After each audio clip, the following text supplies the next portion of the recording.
Nobody was making the kind of food that Paul was at that time in the States. So he was kind of this young, brash character who was pretty talented and doing some really, really beautiful food. And so I asked him when he left Atlas if he wouldn't mind me, following him. And he was 24 and he thought that was a good idea. So we started filming in 2001. Yeah, just looking at it, that's great. Yeah, just fixing his ears too, that's great. This is bound to attract the investors. Want to open a serious restaurant and they see photographs like this? No way. The guy's a nutcase. I'm not a nutcase. I'm just an artist. I think the main thing that people are looking for is a dream.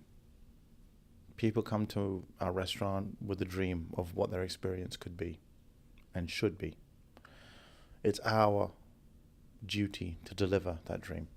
I knew when I first tasted Paul's food that he was doing something different.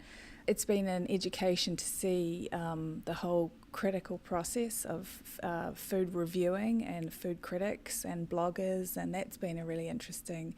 Over the 9.5 years, it's all changed so much. When we were filming Paul at Corton, and the New York Times was coming in to give him his review, and there was this big build-up, and everybody was constantly talking about it. That's kind of why the film really focuses a lot on that. We opened the restaurant on the 1st of October 2008. If you remember back, that was the day that the world economic system was on the verge of collapsing. And being that we're in New York, 10 blocks from Wall Street, it's a very nerve-wracking. So more for the fact you hope for a good review, of course, but it's more to do with the challenges of building the restaurant, opening it, developing the cuisine, and moving forward and growing your business, because ultimately that's what it's about. The stars are very nice, but it's not everything. In times of crisis, people want stuff which they can relate to. They don't want artistic stuff.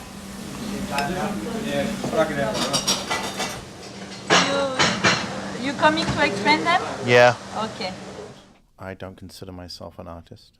I cook food for a living. I take the raw product and I craft it into something which is nourishment. It's not art because art has no purpose.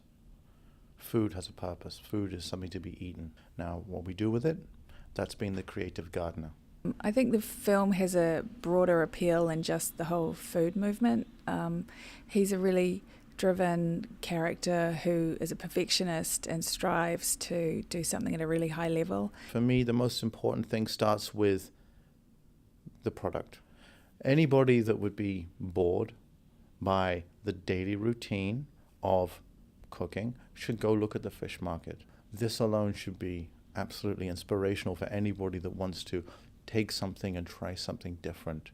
The magic happens when you put the technique and the imagination together. And there are a multitude of different things you can do.